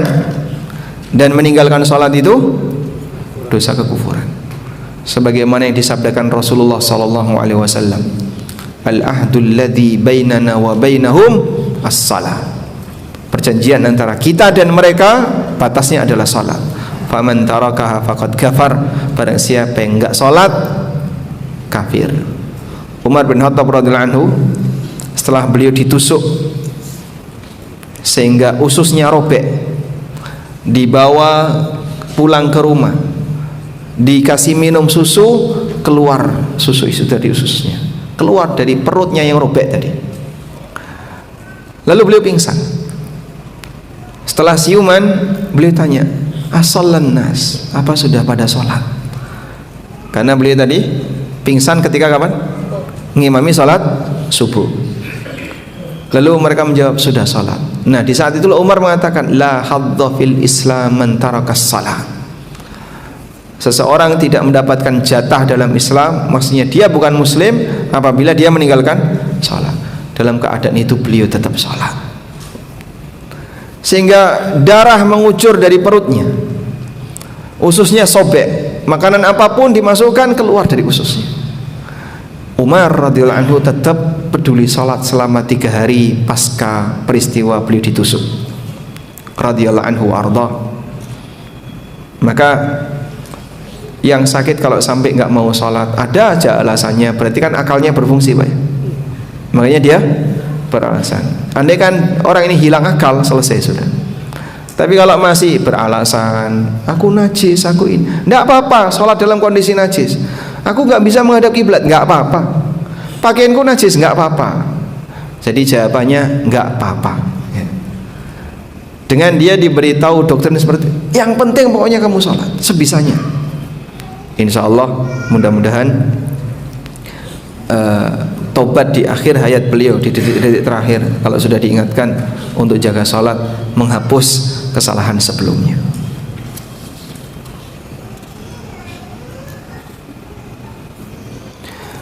Kaidah darurat itu bersyarat hasilnya pasti. Lalu bagaimana penjelasan tentang perempuan yang naik ojek laki-laki? Nah, ini saya akhirkan saja.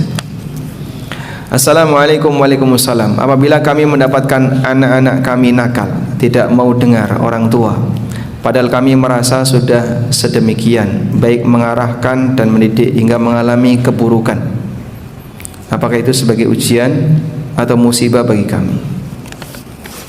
Allah menegaskan dalam Al-Quran, وَجَعَلْنَا بَعْضَكُمْ لِبَعْدٍ فِتْنَةً أَتَصْبِرُونَ. Kami jadikan sebagian kalian sebagai ujian bagi yang lain, sejauh mana kalian bersabar. Kami jadikan sebagian kalian sebagai ujian bagi yang lain, sejauh mana kalian bersabar.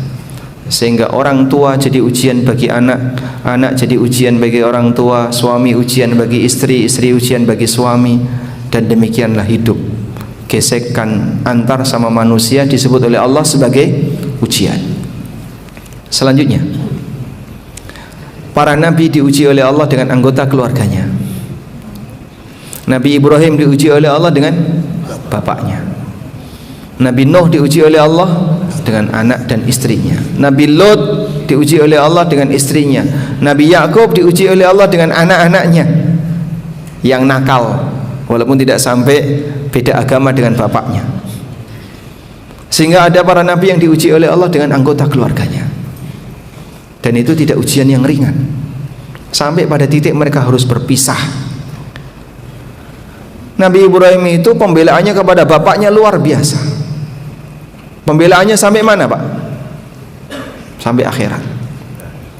Dalam hadis riwayat Bukhari, Nabi SAW pernah bercerita, yalqa Ibrahimu azara yaumal qiyamah wa ala wajhi azar qatarah ghabara. Ibrahim akan ketemu dengan Azar, bapaknya, besok di hari kiamat. Di wajahnya Azar berdebu dan musam. Lalu Ibrahim mengatakan kepada ayahnya Azar, alam aqul laka alla ta'sini. Aku dulu kan sudah pesan sama bapak, ikuti aku. Lalu bapaknya bilang, al-ana la a'sik. Hari ini aku akan mengikuti kamu. Ya, sudah terlambat.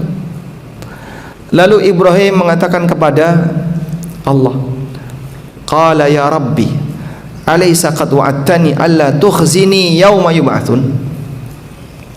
Ya Allah, bukankah engkau telah menjanjikan kepadaku tidak akan menghinakanku di hari kebangkitan, di hari kiamat. Wa ayyu khizyin akhza min abil abad, dan kehinaan apalagi yang lebih parah dibandingkan ketika bapakku dijauhkan dariku. Karena bapaknya harus masuk neraka. Dibelani sampai kapan? Sampai kiamat. Lalu Allah mengatakan, inni haramtul jannata 'alal kafirin. Aku haramkan surga untuk dimasuki orang kafir. Itu aturan baku, nggak bisa ditawar, dan tidak ada istilah kedekatan hak khusus karena dia dekat dengan Allah. Wah, khusus kamu boleh, tidak ada. Aturan Allah tidak bisa diubah walaupun oleh seorang nabi. Maka bapaknya tetap dimasukkan ke dalam neraka abadi walaupun anaknya di surga. Oleh karena itu, dalam posisi ini bagi anak yang atau orang tua yang diuji dengan anaknya atau anak yang diuji dengan orang tuanya butuh sabar. Sehingga apakah itu bagian dari ujian? Ya, bisa jadi itu bagian dari ujian, sebagaimana juga bisa berfungsi sebagai kafarah dosa, azab karena mungkin kesalahan dan dosa yang dilakukan oleh orang tuanya di masa silam. Baik. Pertanyaan yang terakhir ini tadi ya, tentang perempuan naik ojek laki-laki.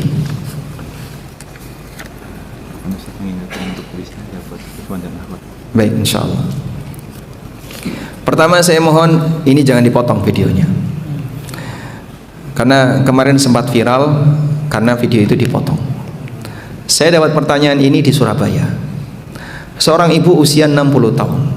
Yang saya yakin kejadian ini ada banyak di Jakarta dan sering saya lihat ibu-ibu melakukan yang sama, diantar tukang ojek untuk datang di kajian.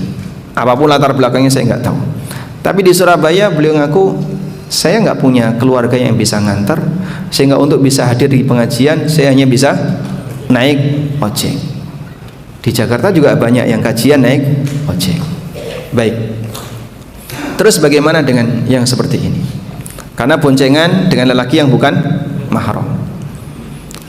Ada satu hadis riwayat Bukhari. Hadisnya riwayat Bukhari. Bahwasanya Asma bintu Abu Bakar itu beliau mikul itu bahasa Indonesianya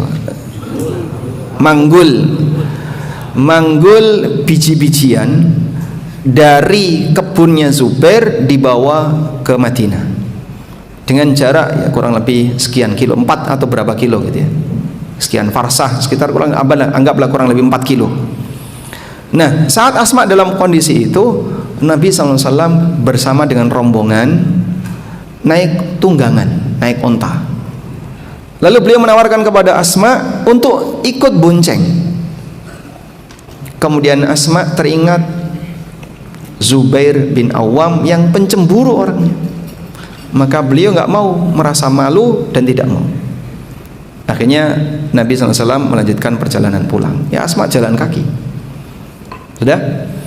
Nah, dari hadis ini ulama beda pendapat. Apakah ini khusus untuk Nabi ataukah ini berlaku umum? Ada keterangan yang disampaikan oleh An-Nawawi dalam syarah beliau untuk Sahih Muslim. Hadisnya riwayat Bukhari Muslim. Wa fihi jawazu irdafil mar'ah allati laysat mahraman idza wajadat fi tariqin qad a'yat. Di sini terdapat penjelasan bolehnya seorang lelaki memboncengkan wanita yang bukan mahram kalau dia lihat wanita ini kelelahan. Faktor kelelahan itu kan berarti ada sisi yang perlu dibantu. La siyama ma'a jama'ati rijalin salihin, terlebih ketika dibersamai oleh sekelompok lelaki yang saleh, sebagaimana Nabi SAW bareng dengan para sahabat yang lain. Artinya tidak akan ada kecurigaan. Nikah dengan Aisyah terus gandeng saudaranya ipar. Nah, kan nggak mungkin ada kecurigaan seperti itu, karena dibersamai oleh banyak lelaki yang saleh, sehingga mereka akan menyaksikan apa yang dilakukan oleh Nabi SAW kepada Asma. Baik. Wala syakka fi jawazi mithli hadza, dan tidak diragukan mengenai bolehnya hal ini. Lalu ada keterangan yang disampaikan oleh Al-Hafidz Ibnu Hajar. Al-Hafidz Ibnu Hajar menyebutkan bahwasanya apa yang dilakukan oleh Nabi SAW itu karena dimungkinkan ada pemisah antara beliau dengan Asma. Mungkin ada benda yang menghalangi, sudah, sehingga tidak sampai terjadi sentuhan, tidak sampai terjadi sentuhan. Baik. Nah, dari penjelasan ini sebagian kemudian menyimpulkan boleh dengan ketentuan. Satu, dalam kondisi terpaksa. Pertimbangan terpaksanya apa, Pak? Dia sampai di sini kan pasti. Kalau tadi kan pertanyaannya jika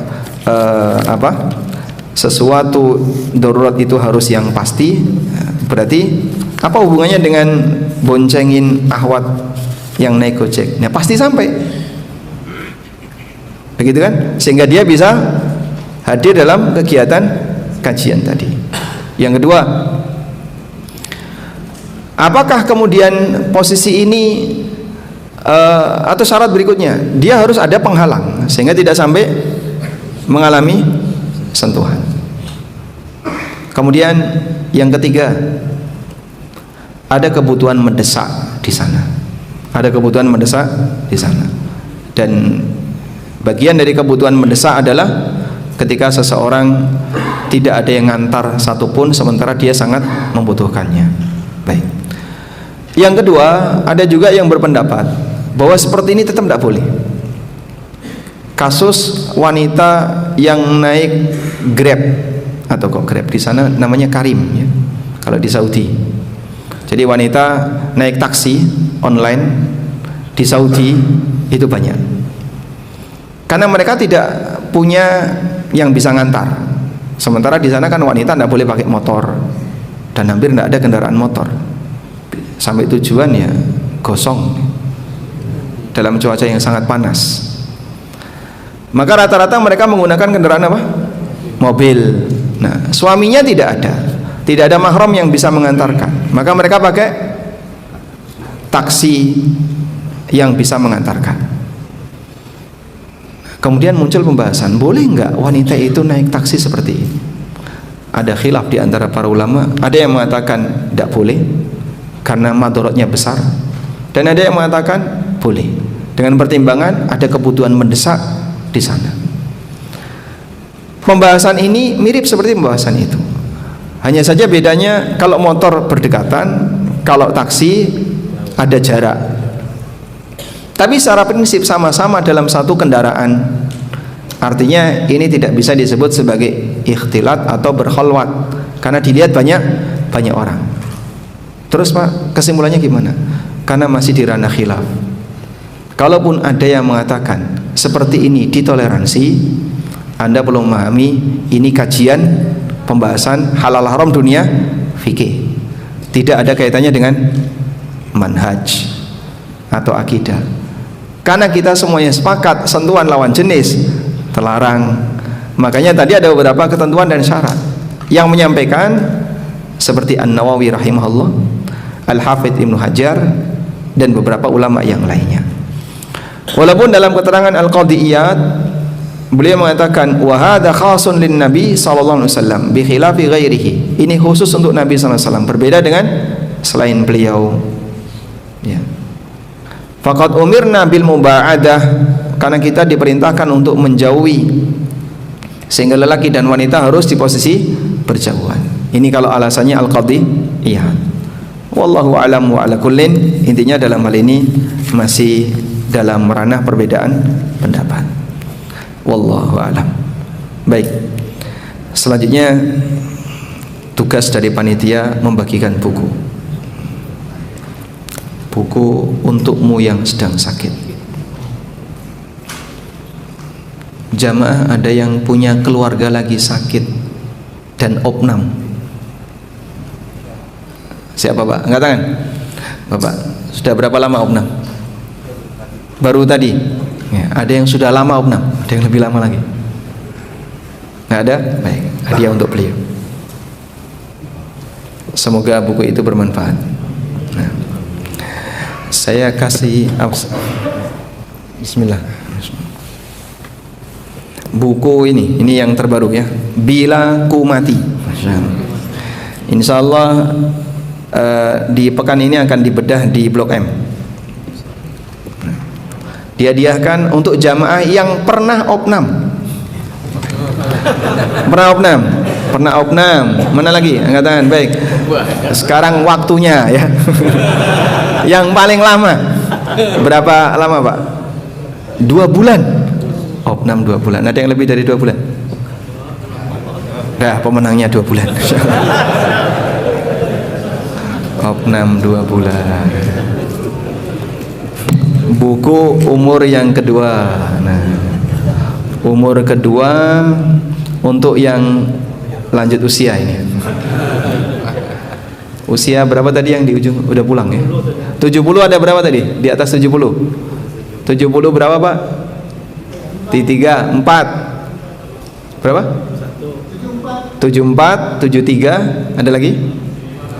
75. 75. Di atas 75? Baik, 75 dan 74 yang dapat. Yang 74, yang 75 Bapak ya.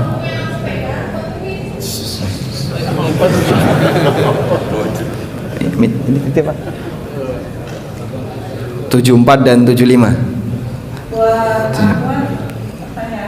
Baik, buat akhwat pertanyaannya. Di bawah ada hadiah nggak? Ada. Ada yang untukmu yang sedang sakit ada. Untukmu yang sedang sakit dikasihkan ke yang pernah opnam aja. Yang paling lama opnam. Selanjutnya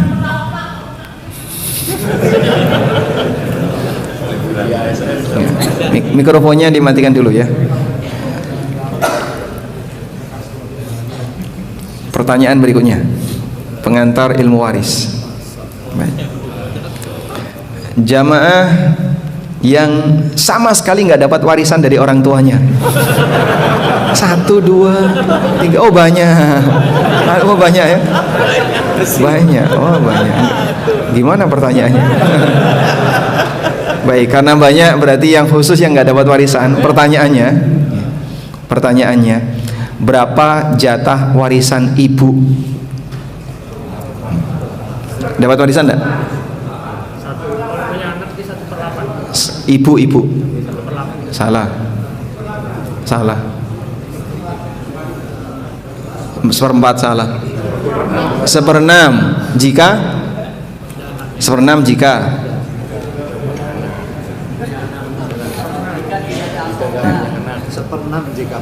1/6 jika punya anak. Satu lagi. Ya, jika nggak punya anak berapa? Coba tadi.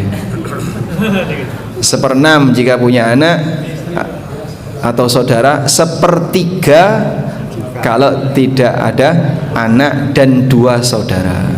Baik. Syukran. Nah, apa? Selanjutnya ini saja buku fikih ASN dan karyawan ya. Khusus yang usianya 50 ke atas. Pertanyaannya, yang 50 ke atas yang hafal juz amma. 50 ke atas yang hafal juz amma. 50 hafal juz amma. Baik, langsung dapat hadiah, Pak. Bapak mau yang mana? Yang ASN. Bapak ini ya.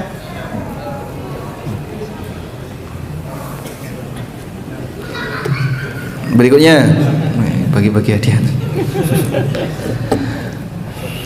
Yang punya utang di luar, bukan yang diutangi orang paling banyak. Punya piutang paling banyak. Berapa, Mas? 50.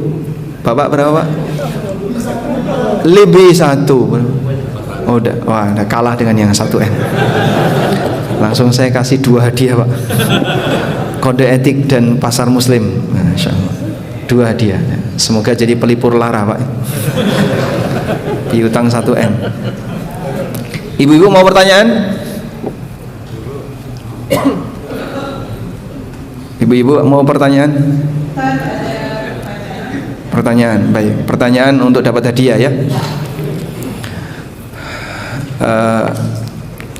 Istri Nabi SAW yang merupakan putri Umar.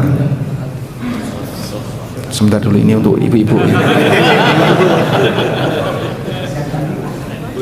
Baik, silakan jawab. Hafsah. Pertanyaannya adalah siapa nama mbahnya Hafsah?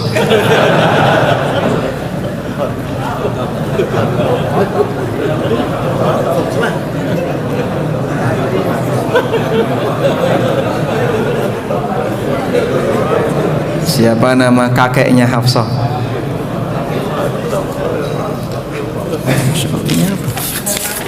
Tidak tahu.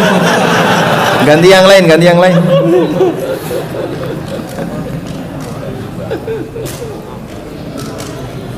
Ganti yang lain. Ada?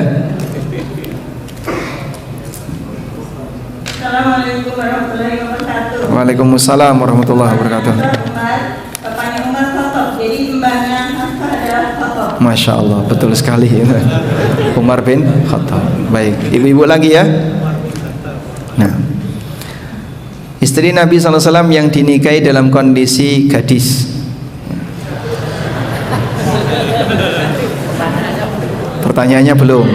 Aisyah, pertanyaannya. Sebutkan 1 hadis dari Aisyah. Baik, sambil googling untuk menunggu jawaban. Bapak dulu ya.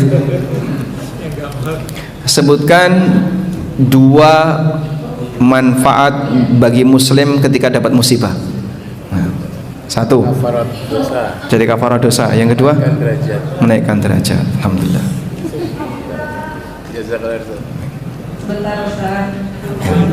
Sedang googling. Ini tidak tahu, mungkin salah tempat. Ini hadiah salah tempatnya. Sudah? Bisa jawab? Oh, itu pertanyaan untuk bapak-bapak tadi sudah dijawab. Pertanyaan untuk ibu ya. Sebutkan 1 hadis dari Aisyah radhiyallahu anha.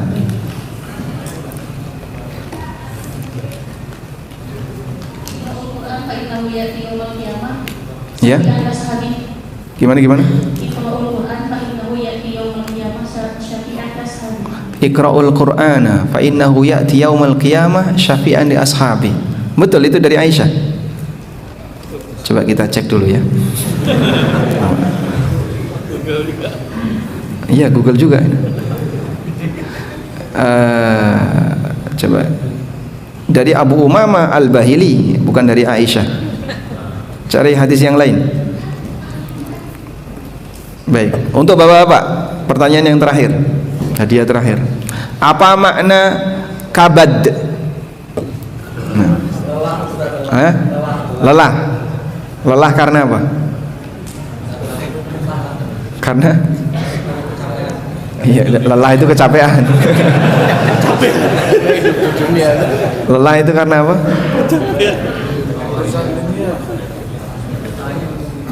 Berjuang mendapatkan kehidupan dunia. Dia harus kerja, dia harus menghadapi musibah dan sebagainya. Baik, ketemu nggak ibu-ibu? Silakan. Betul sekali. Man amila amalan laisa alaihi amruna fawaratun. Itu hadis dari Aisyah. Walhamdulillah. Baik, itu pertanyaan yang terakhir. Semoga apa yang kita bahas ini menjadi ilmu yang bermanfaat. Bukunya masih? Nah, itu untuk panitia saja. Subhanakallahumma wa bihamdika asyhadu an la ilaha illa anta astaghfiruka wa atubu ilaik. Wassalamualaikum warahmatullahi wabarakatuh.